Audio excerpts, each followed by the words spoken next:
Hello and welcome to Roots of Sustainable Impact. If you're looking for practical strategies and insights on how to build a thriving, impactful organization, you are in the right place. I am your host, Eloisa Marquez Gonzalez. And today we're going to be focusing on stakeholder engagement. And for this conversation, I am delighted to be joined by my guest, Dr. Michelle Miller Groves.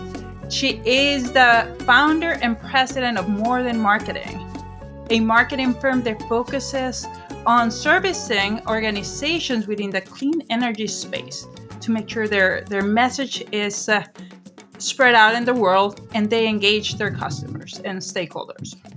So, welcome to the show, Michelle. Thank you for having me, Eloisa. This is exciting.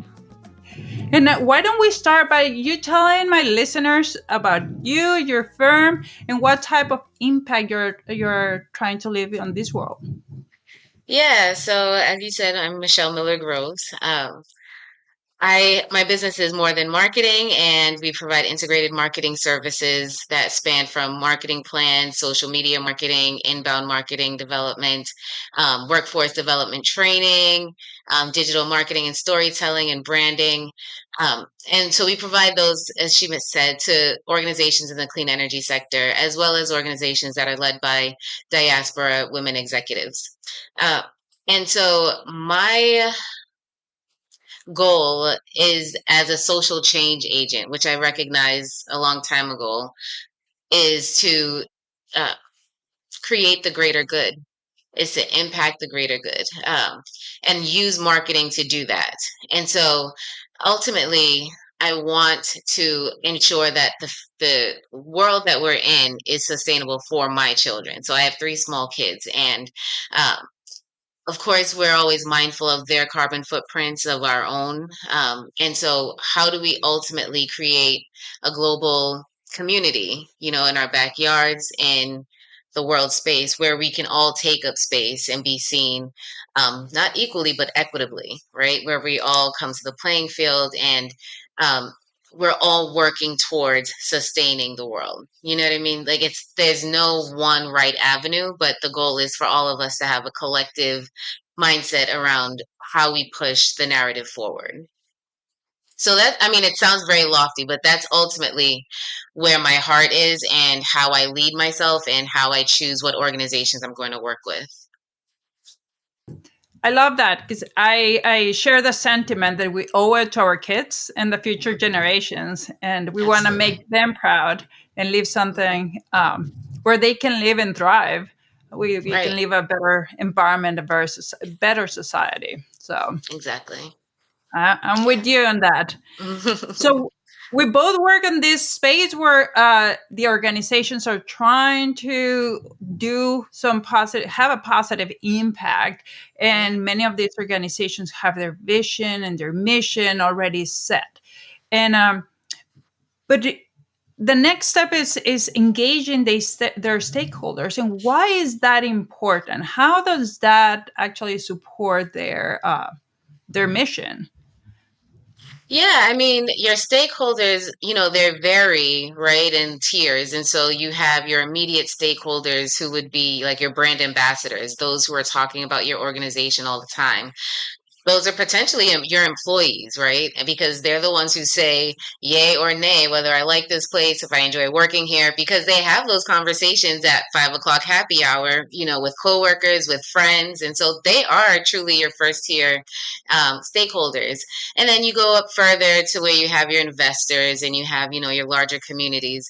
And so really engaging them is all about open lines of communication in all facets. It's trying to be as transparent as possible with your stakeholders. Of course, you have to keep uh, I guess the business itself, right, sustained and making sure that that's protected. But you also want to ensure that everyone who is supporting your business or your organization is fully aware of what they're supporting and that they feel that they have valuable input as an asset for you. And so I think that it's important to maintain, key stakeholder relationships. And, that when you're thinking about marketing, that can easily be like on your website where you're putting your annual reports, right? Or your community meeting minutes.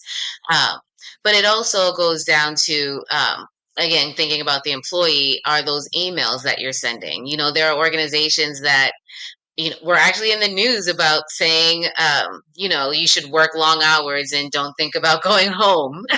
That's not how you engage your stakeholder. Because that is actually a prime example, right? Because it was actually an employee who leaked that email to the news. So, um, again, it goes back to also thinking about servant leadership, right? And how you're leading your stakeholders. You're also trying to not lead from the front, but from behind, from within. And so also trying to understand what their bottom lines are outside of ROI, right? What other ways are they trying to impact uh, their local community, or whatever particular facet they're in. And so it's deepening your relationships with those stakeholder groups and better servicing them, better serving them by, again, keeping those open lines of communication. So much good stuff there. Let me see, where do we start? Because I my mind went to several different places.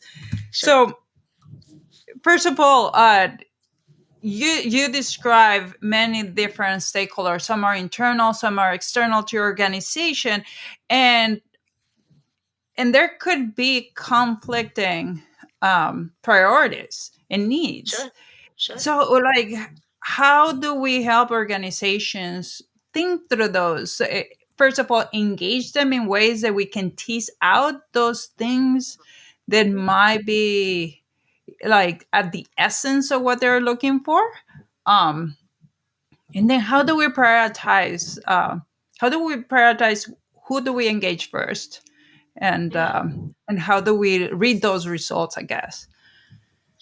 Yeah. Well, personally, from my perspective, I can't say this is what everyone would do, but I would think that you would want to engage your internal stakeholders primarily. Your external stakeholders, sure, they are keeping you afloat, they're funding you, but that's kind of all that they're doing, right? They're giving you some advice and they're funding you, but it's the internal stakeholders that are keeping your organization running and who are responding to your consumers. And so, uh, in thinking about those lines of communication, strategic approaches like having retreats, company-wide retreats, even just having a climate survey that's emailed out. And then you have your team managers kind of reinforce that they need to be completed, so that you get a good amount of feedback. But ultimately, it's really, again, listening to those stakeholders. And these are qualitative conversations as well, where sometimes you have to read between the lines. And so when you're dealing with those, sticky situations that have to be nuanced, uh, you do want to hear from everyone, but then you also have to kind of think about leadership and then taking what you hear from everyone to your higher ups, and not necessarily your executives, but like your managers, right, your next level, and then understanding what they're hearing and what they're seeing and what's happening, because everyone has a different perspective, right, in the organization about what's going on or how they would approach a situation. But it really is important to hear, again, getting a good understanding of what everyone is feeling and thinking about that particular situation, uh, and then making a decision about that with your executives. Then that will impact, or you bring that message to your external stakeholders and hear what they have to say. Now, typically, you're going to obviously want to keep them happy, but at the end of the day, really, it's the consumer that you have to keep happy because they're the ones who are going to fund your business or not. Correct, correct. And one of the things that you mentioned is having these conversations. In my experience in previous lives, when I was in corporate, I've seen where they had let's call it a round table or an Yep. open forum, and Mm-hmm. um, and I saw different ways of approaching it. Some of them, the manager was there, Mm-hmm. and present, and they were asking very pointed questions that sometimes had to do with the person or the way that the leadership was being presented. In other situations, management was not present. They decided to remove themselves from the conversation. What has been in your experience? What works, or in which scenarios you use one or the other? Sure. So, where you really need to hear the employee, or yeah, the employee's perspective, where it might feel like it can be tampered if, or rather, their perspective can be influenced if their hiring manager is there. Um, then obviously you remove the managers in those situations. I'm also a very creative and personable person. um, in a former life, I was a marketing professor for about 15 years and program chair. And so when we handled the course evaluations, of course, I was never in the classroom. But that said, I also know that when you have certain sticky situations in corporate, right? You need the managers there who can hear what the employees are actually saying. Again, reading between the lines, because sometimes an employee might not overtly state what their issue is, but a manager can understand to what they're alluding to. And then in other times, you don't want the managers there because you need the employee to speak freely. Um, how do you determine or discern between having those? I think it's based on the situation itself, what the actual concern is. And that helps to mitigate how you would facilitate each situation. But I don't think that every situation is a necessity to have a manager involved. Um, Employees are not children. We actually have labor laws against that, but treating adults as adults is important. And again, that goes back to servant leadership thinking. Wonderful, wonderful. And is there any difference when you are having those type of forums with your external stakeholders, with your Hmm. communities? Do you find some strategies or techniques more useful to get uh, that input from the community or from stakeholders? Sure, it's in knowing what they're looking for before showing up to that meeting so that you can address all of their concerns, whether it's with a PowerPoint or, again, a report that needs to be discussed. But also knowing who the stakeholders are going to be in that meeting is important so that you know what language you need to use. Again, when it's the general public, you want to use regular general language. And then with key stakeholders, again, who might be philanthropists, funders, etc., they need more technical language for you to use more technical language so they can trust that they're supporting the right person. Um, and it's always, again, showing up authentically and being as personable as possible. And also reading the room. I'm a great communicator. I'm a communications professional, so I can discern on nonverbal communication if I'm losing someone's attention because this particular slide that's all data went over their heads, right? Versus another slide that's too fun and too focused on pop culture. And so it's finding that right medium for the audience and again disseminating the message in a way that they need to hear it. That is wonderful. That yes, the two things that as you were speaking came to mind. One, you need to be very intentional on what you're Yes, trying to achieve, right. and then you need to make sure you understand who you're talking to because you don't talk Hmm. to everyone the same way. I love Exactly. that. And Exactly. many times we're trying to save time or effort, especially younger organizations. They're like, okay, Hmm. we got this presentation, let's reuse it for everyone. Right. No, that needs to be tailored. And then no one actually understands it. So Exactly. that Yeah. is that is critical. And then how do we measure, how do we know we're on track to achieving our goals Hmm. of that engagement? um, is there metrics? I mean, you also mentioned there's a lot of qualitative data that needs to be um, uh, analyzed, and we Hmm. cannot forget of qualitative data. Is there quantitative, qualitative? Are there metrics? How do you measure success? I guess that's a key question. Sure. And every organization will vary. For me, my firm is a marketing firm, so we measure success based on also based on who we're trying to support in our key initiatives. Um, it's one measure is impact. So how many people, or brand awareness, I should say, how many more people know about us and the work that we're doing in this particular space. Another is based around our social media with our presence, how many impressions we're getting there. And then, social media has its own metrics and tracking analysis that you can leverage. So we do look at that as well.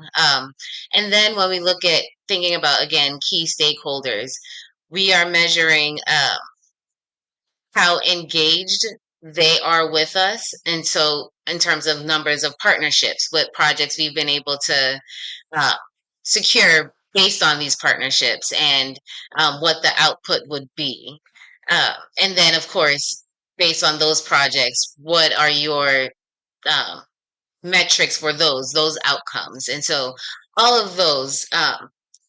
Looking at the funding streams, right? How many organizations are not just know about us, but now are interested in that call to action to support us, in a philanthropic way, based on supporting clean energy awareness to high school students, or based on creating an additional pipeline from high school to college. So the metrics will vary, uh, but again, it goes back to what the particular project is, and then it goes back to the stakeholders. What exactly are they looking for? And making sure that all of your outcomes are measurable and that you can track them. So, Michelle, when you're working with organizations in the clean energy space, and they come to you and say, "Hey, I need help with engaging my stakeholders. I need a campaign."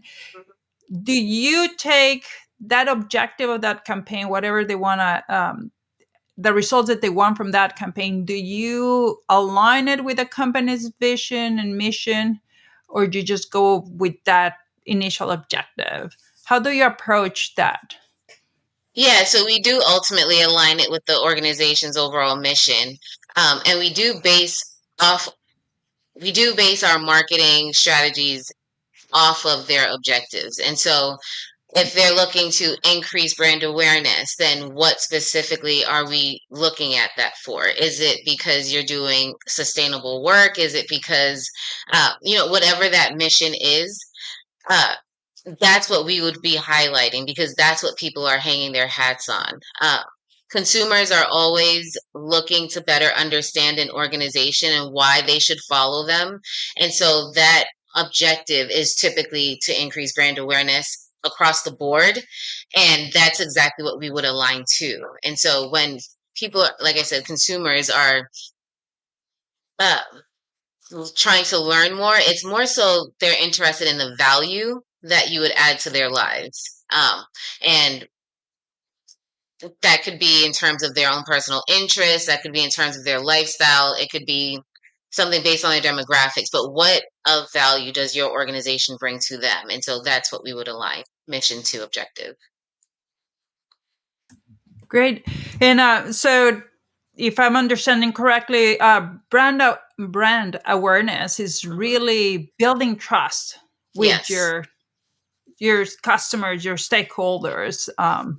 That's wonderful. And if we are thinking of emerging organizations in this sector, Mhm. what advice would you give them to start building that relationship, that trust with their stakeholders, with their communities, with their clients, their prospects?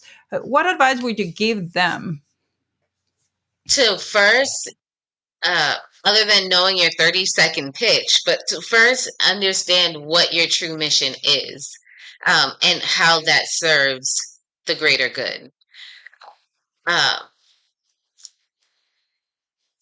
Even organizations that we might consider don't do the best job in being good organizations, they still are thinking about larger society, right? The impact on larger society. And so that's what I would want you to start thinking about.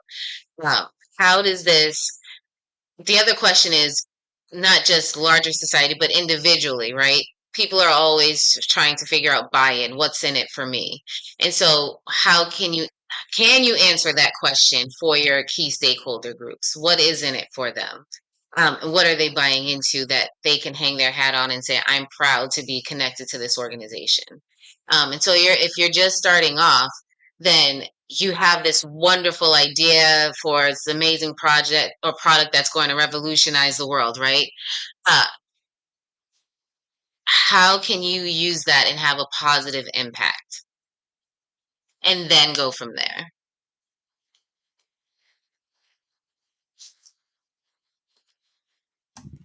Wonderful. That is very powerful.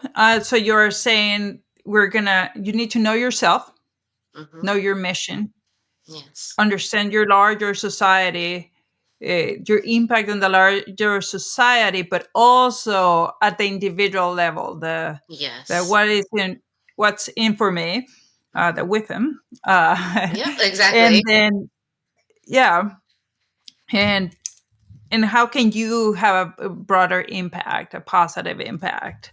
So Hmm. those are three key things or four key things that to be able to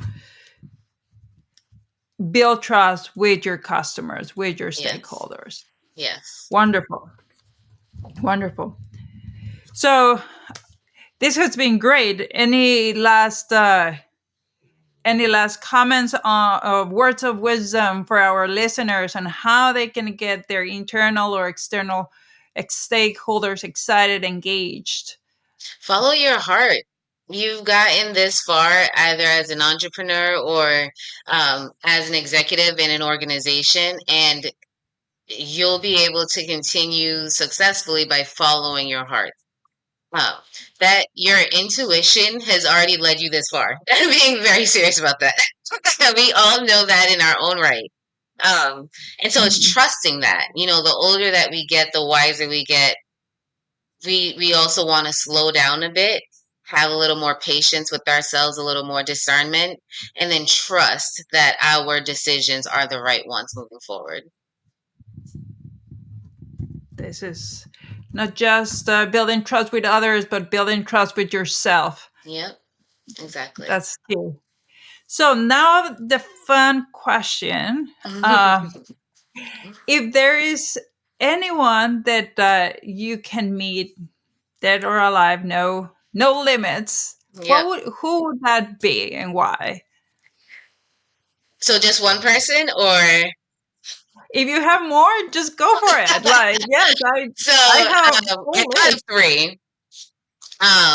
Well, three. So one would be my favorite reggae artist. I'm Jamaican, so I love reggae. His name is Buju Banton. He was supposed to be in Boston this summer, and then he canceled his show. So I'd love to meet him and just have deep meditative conversations with him. It would also be Dr. Maya Angelou. I would love to have had the opportunity to pick her brain. And then the third would be my future great grandchildren. I would love to see how they turn out, to see if the decisions I made today were the right ones for them. That is such an amazing Mhm. answer. You had just given me so much to think through, especially in the grandchildren. I'm like, yes, that will be fantastic. I know, right? Um, yes, I to know that what I'm doing today it's gonna truly make a difference. Right. Awesome. Well, Michelle, it has been a pleasure. And if folks that are listening to us want to reach out to you, want to continue the conversation, what is the best way for them to get hold of you, to get in touch? Sure. Yeah, I'm on socials, but you can find me. Check my website, and it's More Than Marketing is my name of my business. So my website is morethanmkt.com. So you can find me there, and all my info is there, my email, my phone number, all my socials. Wonderful. Thank you very much. This has been such a pleasant conversation, very insightful. Thank you for Yes. coming to the show today. Thank you for And dear having me, listener, Eloisa. This was so much fun. and dear listener, thank you for joining us today. And if you like this episode or any of the other episodes, please like the show, share it with some of your fellow professionals, and we'll see you next time. And this was Roots for Sustainable Impact. I'm your host, Eloisa Marquez Gonzalez. Till next time.